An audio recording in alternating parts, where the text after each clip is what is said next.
Bueno, vamos a dar inicio al desarrollo del tema 5, que es un tema bastante conocido por todos nosotros. No se trata más que de la fragmentación poblacional y la consecuente pérdida de diversidad genética, y sí vamos a introducir como conceptos un poco nuevos u organizados de una manera diferente todo lo referido a esta disciplina que constituye genética del paisaje. Cuando hablamos de fragmentación poblacional, ya sabemos a qué nos estamos refiriendo, y nos estamos refiriendo a una división en la distribución espacial o geográfica de las poblaciones con una pérdida de continuidad entre esos fragmentos debido a una pérdida de migración o flujo génico entre ellos, es decir, desaparece o disminuye el contacto entre los diferentes fragmentos. Eso lleva a una pérdida de disminución porque recuerden que hay una disminución de la heterocigosis y un aumento de la homocigosis, en principio originada en la acción de la deriva genética al fragmentarse esas subpoblaciones o al dividirse esas subpoblaciones, y luego si quedan completamente aisladas, debido a que es probable que aumente el apareamiento entre individuos más emparentados que el promedio de la población, con lo cual aparecen el efecto de la endocría y su consecuente aumento de la homocigosis, pero en este caso va a ser una homocigosis de individuos que porten alelos idénticos por origen. Entender la fragmentación poblacional es esencial para la conservación y el manejo de las poblaciones, ya que influye sobre el potencial sobre el potencial evolutivo. Y recuerden que hablábamos de potencial evolutivo y que al poder medir o hacer las estimaciones de heredabilidad en sentido estricto, porque considerábamos el cálculo de la heredabilidad incorporando en el numerador de esa fórmula o de esa estima a la varianza aditiva. Entonces es importante conocer y entender la fragmentación poblacional para conservación y el manejo, ya que esa distribución fragmentada va a tener influencia sobre el potencial evolutivo, entendiendo este potencial evolutivo como la habilidad de evolucionar y de adaptarse al ambiente. Así podemos ver que podemos tener el caso donde no exista fragmentación. Entonces, en este caso va a haber tanto flujo génico entre todos entre las diferentes poblaciones o subgrupos que en realidad no se distinguen y va a hacer que la adaptación local no sea posible. Mientras que con una fragmentación extrema, donde no hay intercambio entre los fragmentos, las nuevas mutaciones, primero que van a quedar aisladas, entonces va a ser muy marcada el efecto de la deriva. Y ese efecto de la deriva puede enmascarar o disminuir la acción de la selección, que es lo que va a llevar después a adaptación local. Es decir, que las nuevas mutaciones que aparezcan no van a poder expandirse fácilmente y rápidamente alrededor de todas las subpoblaciones. Y de la misma manera, si por derivas queda elevada la frecuencia de alelos no benéficos, esos alelos no benéficos no van a poder ser eliminados de la población por selección y no se va a generar adaptación local. Entonces, puede ser también que estos fragmentos sean tan pequeños, es decir, con un tamaño efectivo bajo, que el proceso microevolutivo que esté gobernando de alguna manera o definiendo las frecuencias alélicas en esos fragmentos sea la deriva y no la selección natural. Entonces la adaptación local va a ser limitada y los cambios al azar en las frecuencias alélicas van a dominar, de manera que los alelos no beneficiosos van a poder permanecer en la población o fijarse. Mientras que una fragmentación moderada resultará en suficiente variación genética entre y dentro de las poblaciones y en una estructura que tiene esta es la estructura que tiene mayor potencial evolutivo. Es decir, tienen un tamaño efectivo bueno, o sea, no reducido al menos, y se mantiene el intercambio, ya sea por migración o por flujo génico, entre los diferentes fragmentos. Entonces se mantiene la variación tanto entre las poblaciones como dentro de esas subpoblaciones. Entonces, esta fragmentación poblacional va a tener un impacto sobre la variación, va a tener efectos sobre esa variación. Entonces los impactos de la fragmentación sobre la diversidad genética, los niveles de endocría, la diferenciación y el riesgo de extinción va a depender de qué tan aislados estén estos fragmentos. Cuando hablamos de extinción, riesgo de extinción, también tenemos que asumir como parte de la normalidad que hay un recambio de las poblaciones en la naturaleza. Entonces hay poblaciones que se extinguen y otras y se recolonizan y digamos como parte del juego también la extinción cuando estamos trabajando en conservación. Entonces, estos efectos van a depender, los efectos de la fragmentación y qué tanto impactan sobre la diversidad, van a depender del número de fragmentos resultantes. Recuerden que vimos en genética de población y estimamos la relación entre la heterocigosis de los fragmentos y en relación a la heterocigosis total y comparada con esa misma cantidad de individuos, el mantenimiento de la heterocigosis en esos individuos si estuvieran o no fragmentados.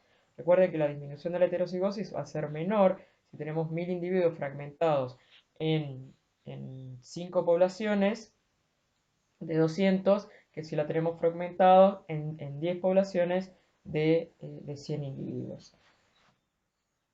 También los efectos van a depender de la distribución del tamaño, no es de la distribución, perdón, es del tamaño poblacional, van a depender del tamaño efectivo de esos fragmentos, de la distribución geográfica o espacial del patrón poblacional, y esto tiene que ver, bueno, con la distancia entre los fragmentos y con la habilidad de dispersión de la especie.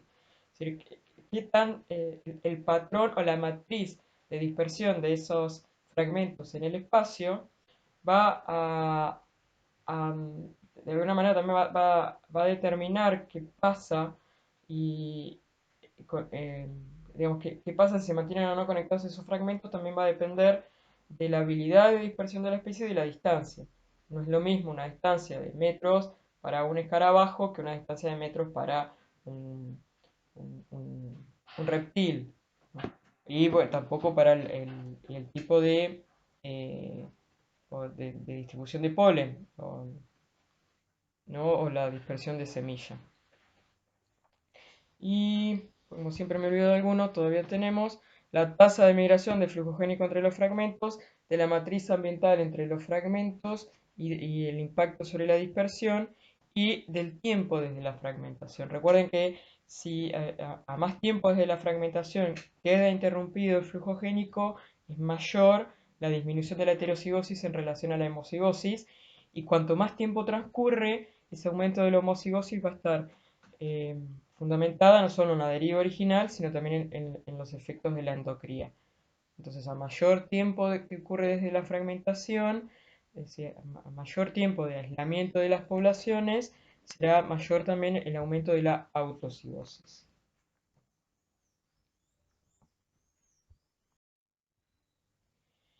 Y esto va a definir diferentes estructuras poblacionales. Este impacto genético de la fragmentación define diferentes estructuras poblacionales y puede ser desde insignificante hasta ser realmente severo. Eso va a depender de la estructura en la cual queden organizados esos fragmentos. Entonces se van a poder distinguir diferentes estructuras poblacionales. Esta es la, por todos conocida, el efecto de isla-continente. También vamos a tener un modelo de islas donde el número de este modelo asume que el número de islas es infinito, que tienen un tamaño efectivo similar y que pueden intercambiar migrantes entre todas en cualquier dirección. A diferencia de los dos modelos que siguen, que es el modelo lineal o stepwise, donde si bien esta población puede intercambiar individuos con esta, no lo va a hacer de manera directa, sino que lo va a ir haciendo pasando por las poblaciones intermedias. Y esto sería en un sentido, mientras que es en todos los sentidos, eh, pero digamos, la diferencia con el de isla es que si bien todas van a terminar intercambiando con todas, no lo pueden hacer de manera directa. Esta población no puede intercambiar individuos de manera directa con esta, pero sin embargo pueden llegar individuos pasando por las poblaciones intermedias de esta matriz. Entonces, claramente, este es el modelo donde uno podría esperar que que sea menos afectado por esa fragmentación. Si los niveles de flujo génico o de migración entre todas las islas mantienen una tasa constante, y recuerden que lo que teníamos acá entonces era una frecuencia alélica promedio. Eh, pero, digamos, estas que son en un sentido son las que serían más afectadas, porque finalmente terminarían luego homogeneizándose, pero no todos los alelos van a tener la misma probabilidad de seguir estando representados o de homogeneizar. eh, digamos, las frecuencias alélicas no van a ser para varios alelos, es decir, no van a tener muchos alelos a una frecuencia promedio, sino que van a tener frecuencias extremas, pocos alelos a frecuencias extremas elevadas.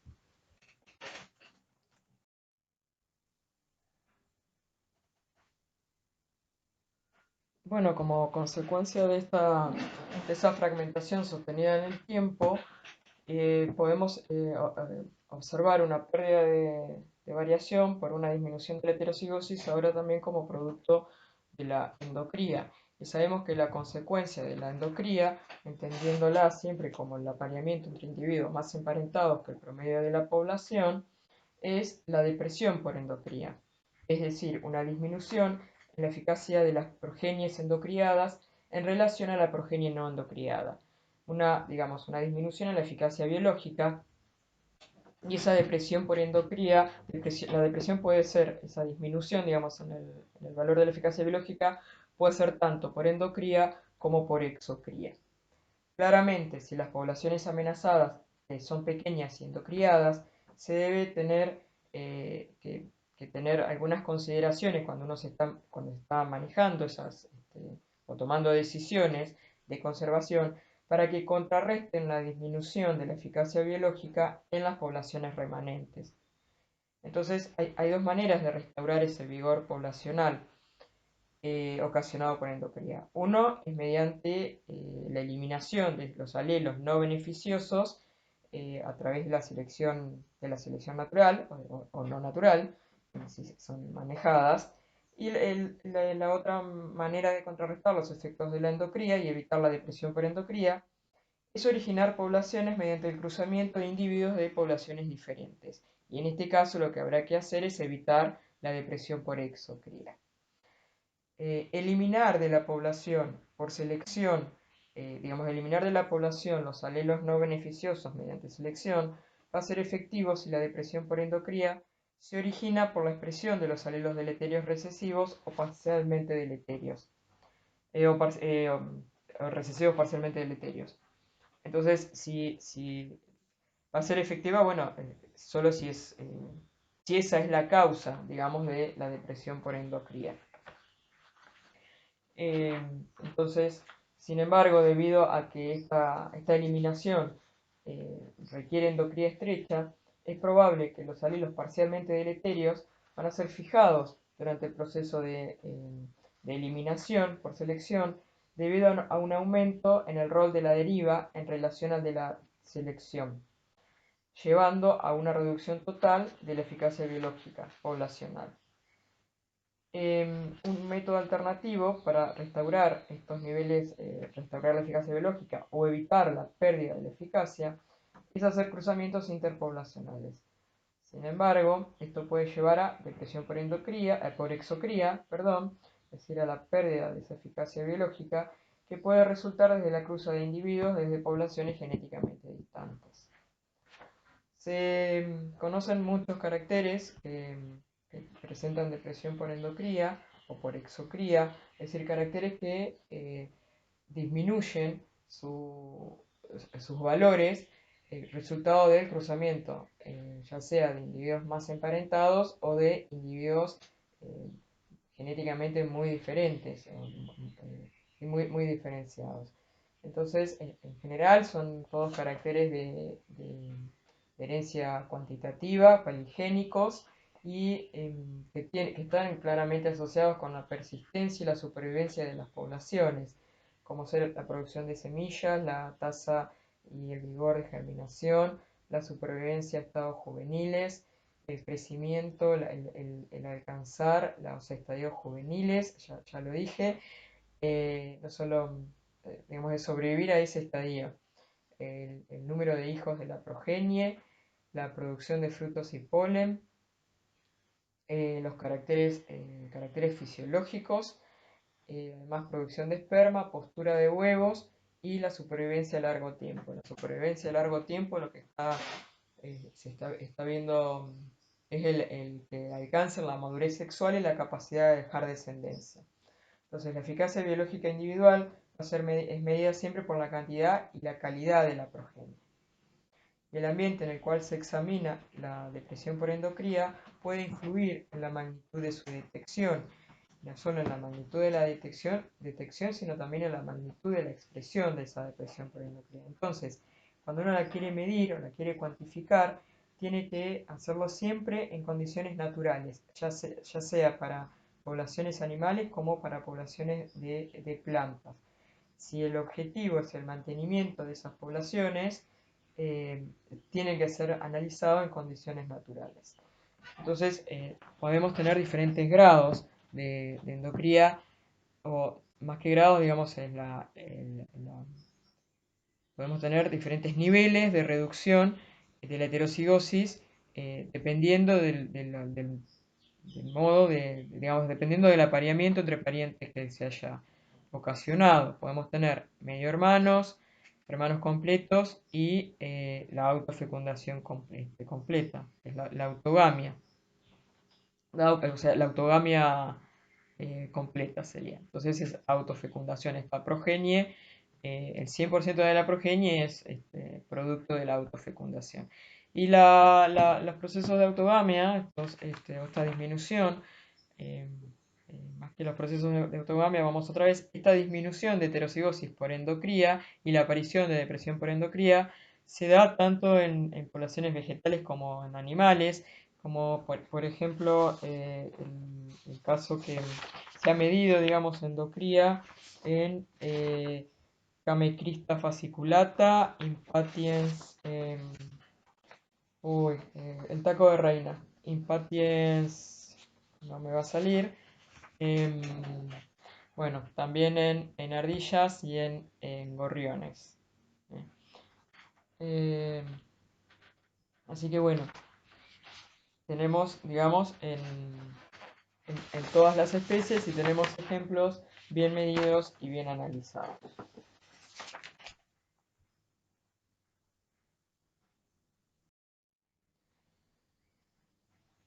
Ahora bien, hay dos mecanismos que tratan de explicar la depresión por endocría, los cuales no son mutuamente excluyentes. Seguramente ustedes los han estudiado en genética de la producción, cuando vieron las hipótesis para explicar la heterosis, que tiene un uso práctico por todos conocidos.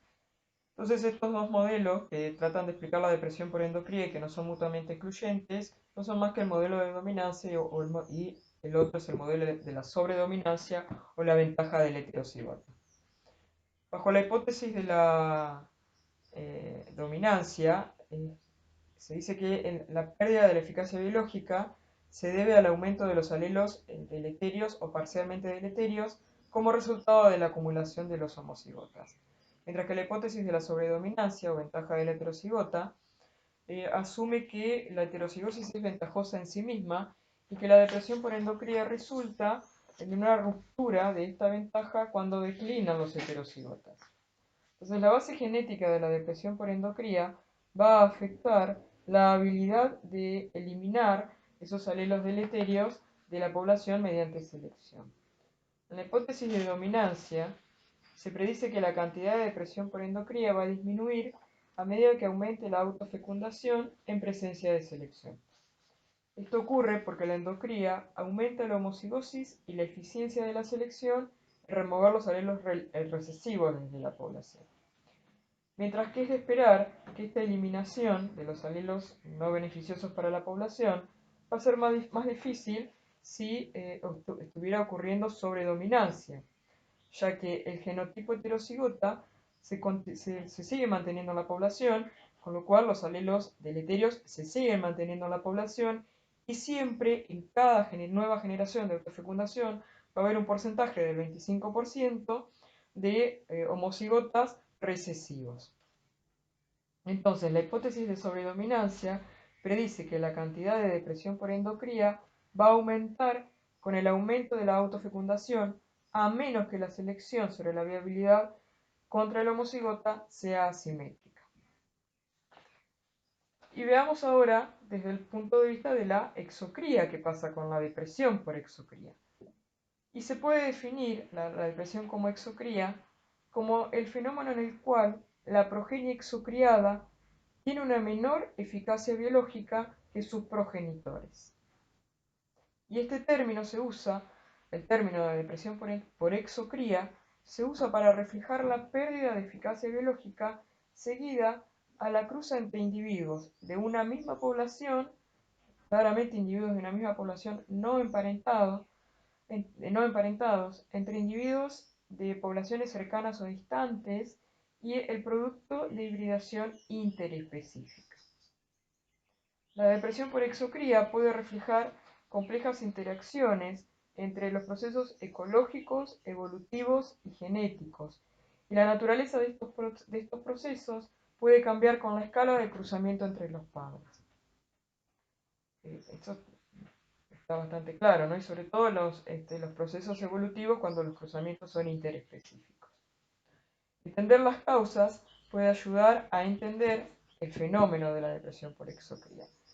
Y la pérdida de alelos asociados con adaptación local puede llevar a la pérdida de la eficacia biológica en los hijos.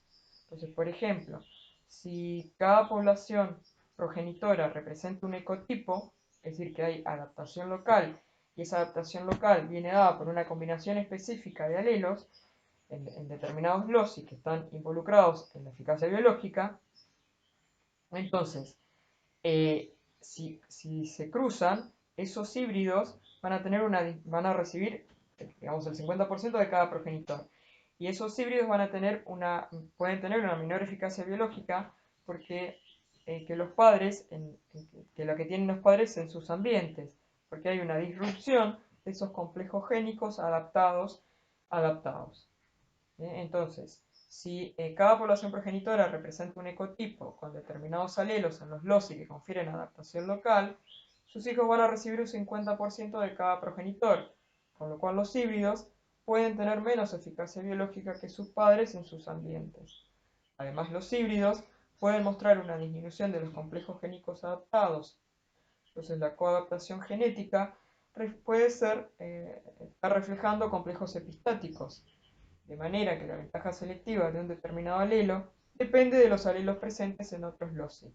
Y si cada población representa una combinación única de alelos a través de todos los loci, luego la combinación de acervos génicos diferentes puede llevar a la disrupción de esos genotipos bien integrados.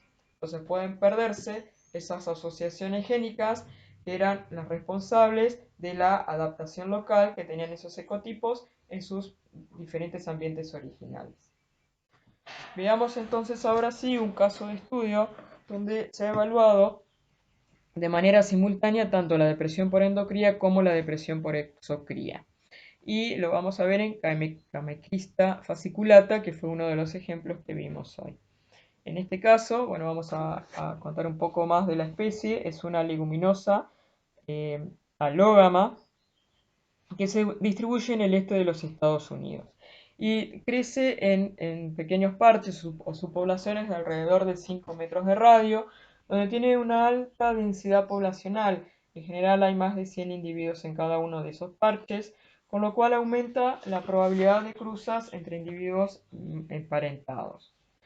Entonces, para ver hasta qué distancia se podría mantener los padres y que no hubiera depresión por exocría, aún mantener la eficacia biológica, buenos niveles de eficacia biológica, los descendientes de las diferentes cruzas, se cruzaron individuos provenientes de poblaciones ubicadas a distintas distancias, y el diseño experimental incluía distancias que iban desde los 100 a los 2000 kilómetros. Y se obtuvo, digamos, obligadamente se hicieron cruzamientos dirigidos. Recuerden que dije que era alógama, se obtuvo la F1 y luego se obligó, digamos, a autofecundar hasta la F3. Se obtuvieron a partir de esa F1 por acto de fecundación, la F2 y la F3. Y se midió, se consideró como carácter para evaluar la eficacia biológica el número de frutos por cada semilla sembrada. Es decir, las F1, F2, F3 se evaluaron en ambiente común en ensayos en condiciones controladas en invernáculo. Entonces, por cada semilla sembrada, es decir, eso, si se va a medir después el número de frutos por cada semilla sembrada, significa es por cada progenie que alcanza la capacidad de dejar descendencia.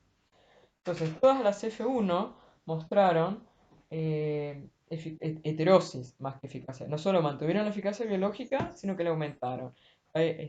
Bueno, en las barras blancas, las parentales, en su origen, en su población de origen y no, perdón, no es en su población de origen, sino en barra blanca de padres cercanos, geográficamente cercanos, y en las barras negras de padres geográficamente aislados. Y se las midió en Kansas y en Maryland, o sea, originales de Kansas y de Maryland. Entonces, la F1 mostraron heterosis, demostrando diferenciación poblacional en Camecrista fasciculata, mientras que la F2 presentaron una eficacia biológica que se ubicó entre la F1 y los valores mostrados por los progenitores.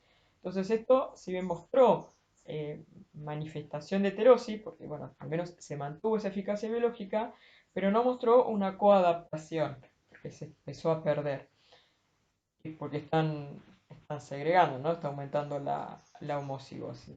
Mientras que en la F3 sufrieron una rápida caída de la eficacia biológica, y esto refleja la pérdida de heterocigosis, además por disrupción de los complejos génicos coadaptados. Entonces acá en la F3 ya tenemos, estaban los valores por debajo de los parentales, eh, y bueno, piensen que esto también estamos cruzando, esto es efecto de la exocría, porque además esta F3 originalmente se la generó a partir de cruzar individuos que eran geográficamente distantes.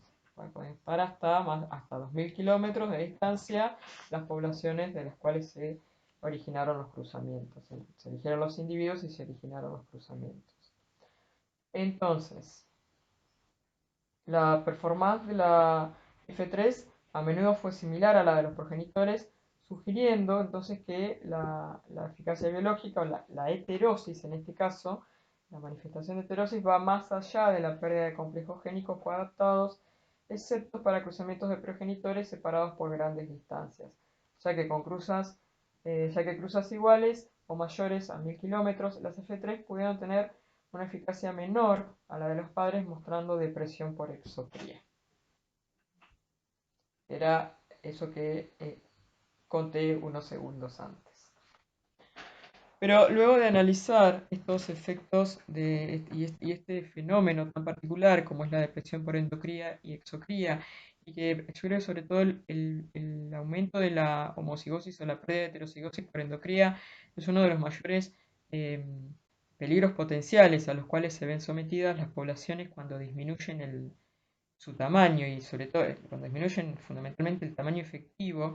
Y pensemos siempre que, digamos, planteémonos desde el punto de vista de la conservación, ¿no? Y digamos, el poder mantener esas poblaciones para que se persistan en el tiempo y que puedan ir dejando descendencia, que a su vez pueda seguir dejando descendencia, es decir, descendencia que no vea afectada su eficacia biológica.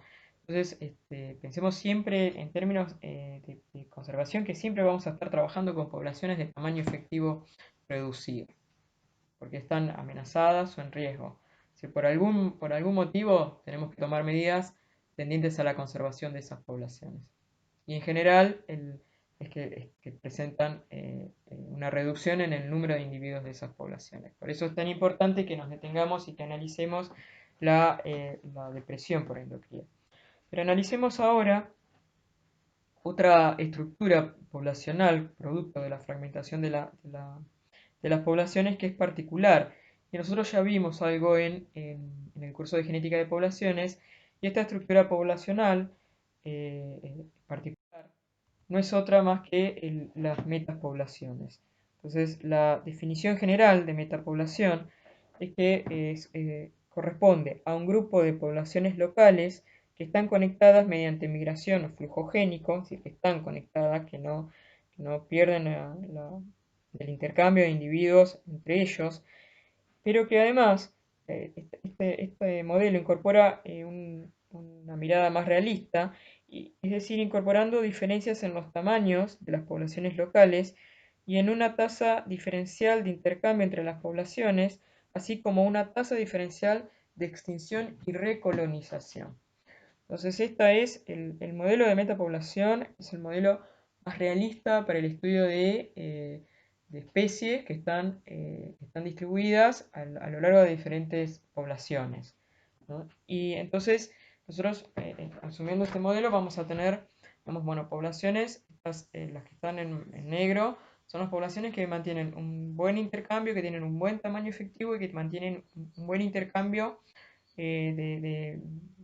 digamos, entre ellos, en- que tienen frecuencias alélicas intermedias, ¿no? Mientras que las grises, en este caso ya tienen un tamaño un poco más reducido y los niveles de intercambio entre los individuos también es reducido. Mientras que las que están en blanco o no coloreadas tienen las que tienen el menor tamaño y las que tienen están totalmente cerradas, y ya al tener menor tamaño hubo un error de muestreo al quedar esas poblaciones fragmentadas, y eso hace que haya elevada homocigosis en esas poblaciones. Lo que pasa con la variación genética en las metapoblaciones. Es importante considerar tanto una escala espacial como temporal al considerar el tamaño genético de las metapoblaciones. Entonces, podemos tener este conjunto.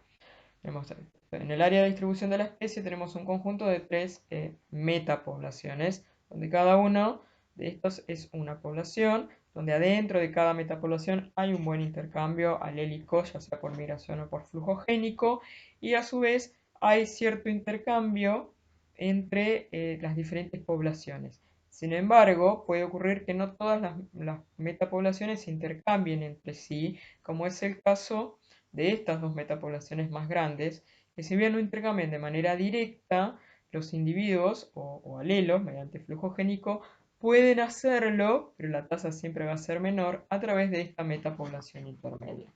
Entonces vamos a considerar tres escalas espaciales diferentes para evaluar qué pasa con la variación genética. Vamos a tener una escala a nivel local, que es la escala en la cual el individuo se mueve e interactúa con otros en el curso de sus actividades de rutina, es decir, adentro de cada una de esta población.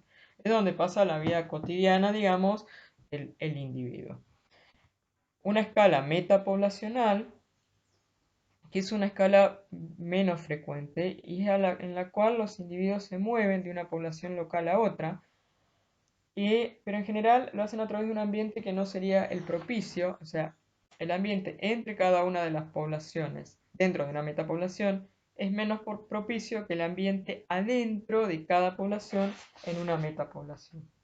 Entonces, a nivel metapoblacional, esta escala dije que es la menos frecuente que la anterior. Entonces, en esta escala los individuos se mueven de una población local a otra y en general lo hacen a través de un ambiente que no es propicio para su alimentación o reproducción. Y finalmente, una escala de especie, que es todo este conjunto, y a nivel de la escala de especie, el rango geográfico completo, eso abarca el rango geográfico completo de distribución de la especie. Y ahí en ese rango geográfico completo es todo. Podemos tener barreras geográficas que favorezcan o que le jueguen en contra. Digamos, podemos ya al considerar ese rango completo, ahí entra a jugar todo. Y, y ¿qué sería entrar a jugar todo? Ahí eso es, llegamos, digamos, al paradigma de la metapoblación. Y el paradigma de las metapoblaciones establece un puente entre las interacciones de los elementos del paisaje y la dinámica poblacional de las especies que lo habitan. Por eso es que en este paradigma de las metapoblaciones uno tiene que estar, digamos, plantado sobre una escala de especie cuando va a hacer el análisis de la variación. Entonces, este paradigma tiene algunos puntos de debate, como fundamentalmente es qué tipo de estructura genética debe ser encontrado en las metapoblaciones, especialmente en poblaciones donde el recambio es un rasgo importante de la dinámica. Y este recambio es la tasa, bueno, esa tasa de turnover, es el recambio que se produce por esos ciclos de extinción y recolonización, que debemos asumir como parte normal del desarrollo de las especies. Entonces es normal que en el desarrollo evolutivo de una especie, poblaciones de esa especie desaparezcan o vuelvan a generarse en el mismo ambiente o en ambientes similares. Sabemos también, o sea, si uno va a la teoría pura, es que eso es grave. Uno podría decir, bueno, siempre que hay una recolonización o una colonización, nos tenemos que remitir a un evento demográfico de efecto fundador, con lo cual vamos a partir de una muestra de la variación total de esa especie. Pero veamos qué pasa entonces con esa estructura genética que podemos encontrar en las metapoblaciones. Entonces, esta en general se asocia a los ciclos de colonización-extinción con escasa variación, que era esto que les decía, porque inmediatamente lo asociamos al efecto fundador. Sin embargo, en Silene Alba, la estructura local de la población fue mejorada por esos ciclos de colonización-extinción, porque mejorada en el sentido que se mantuvo la variación o se aumentó la variación, porque se originaron de una mezcla de individuos de poblaciones muy diferentes y con una gran divergencia. Entonces generaron poblaciones jóvenes altamente variables, porque bueno, no mostraron depresión por endocría. La población estaba compuesta por un número elevado de diferentes heterocigotas. Entonces, si uno mide ahí la diversidad alélica mediante un índice de H, un índice de Ney, lo que vamos a tener es muchos alelos a una frecuencia intermedia. Mientras que en Silene dioica se encontró que la colonización fue importante para determinar la estructura genética de las poblaciones y los propagos provinieron de diferentes fuentes. Entonces, acá sí quedó marcada y no fue tan beneficioso como en el caso de lo encontrado en Silene Alba. Entonces, con esto ya vamos cerrando lo que es el tema específico de fragmentación, pero sobre todo cuando vimos las diferentes estructuras poblacionales, pero en particular esta estructura de metapoblaciones, es como la más interesante y la más desafiante y como un poco también como la estructura que uno tiene que tener en mente al pensar en conservación. Uno tiene que ver desde la población que está en riesgo, extrapolarla y extenderla al área total de distribución de la especie y por supuesto a la biología de la especie. Y entonces con esta visión lo que vamos a llegar es a una disciplina relativamente nueva como lo constituye la genética del paisaje. Y la genética del paisaje es una disciplina, como ya dije, relativamente nueva y combina genética de poblaciones, ecología del paisaje y estadística espacial. Entonces tiene métodos de estudio estadísticos particulares y busca entender la influencia de los factores ambientales y ecológicos sobre la diversidad genética, cuantificando la relación entre los rasgos del paisaje, ya lo corregiré, creo que tuvimos un problemita de tipeo, y la diversidad genética y la estructura espacial. Entonces, esta disciplina busca entender la influencia de los factores ambientales y ecológicos sobre la diversidad genética, cuantificando la relación entre los rasgos del paisaje, la diversidad genética y la estructura espacial.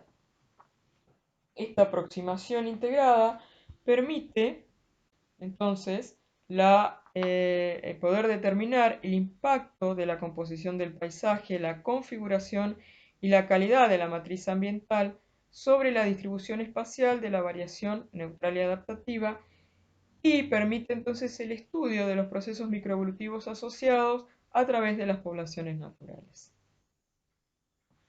Entender esto es crucial para promover estudios en ecología y genética evolutiva, pero mucho más importante es el impacto en el manejo y la conservación de especies amenazadas o en peligro.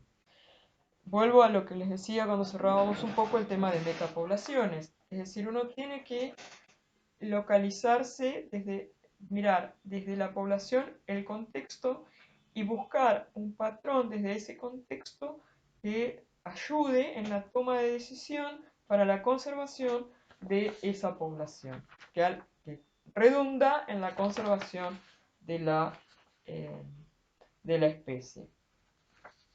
Las aplicaciones empíricas de genética del paisaje, o sea, mediante estudios de genética del paisaje, y mediante esos métodos estadísticos de estudio, que son métodos estadísticos espaciales, eh, uno puede hacer estudios de flujo génico, de diversidad genética y diferenciación en paisajes espacialmente estructurados, puede realizar estudios para identificar signos de selección, la búsqueda de SNPs adaptativos o de loci de relevancia ecoambiental.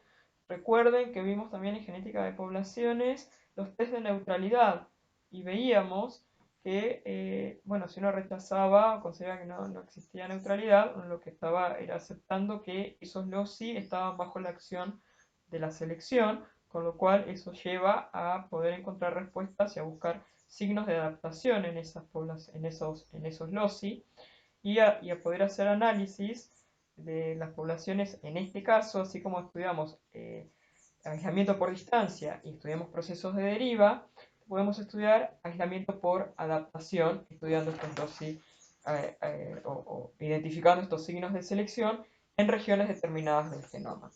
Podemos además estudiar la relación entre el fenotipo y los factores ambientales en paisajes complejos, o podemos también estudiar de cara al cambio climático, que ya no está en futuro, como dice alguna literatura, los efectos de este cambio climático sobre la conectividad y la diversidad genética. Esto, digamos, una aplicación de genética del paisaje, lo vemos y lo ahondamos un poco más en el trabajo que ustedes van a presentar en el paper que les compartimos. Y como siempre cerramos con la bibliografía. En este caso es, bueno, como siempre, Allendorf, Frankham y Young. Allendorf para la parte al inicio de la fragmentación, Frankham para las diferentes estructuras eh, poblacionales y Allendorf también para metapoblaciones y Young también para metapoblaciones y depresión por endocría y exocría. Y bueno, con esto damos por finalizado el tema 5, lo que también implica que hemos llegado a la mitad del programa.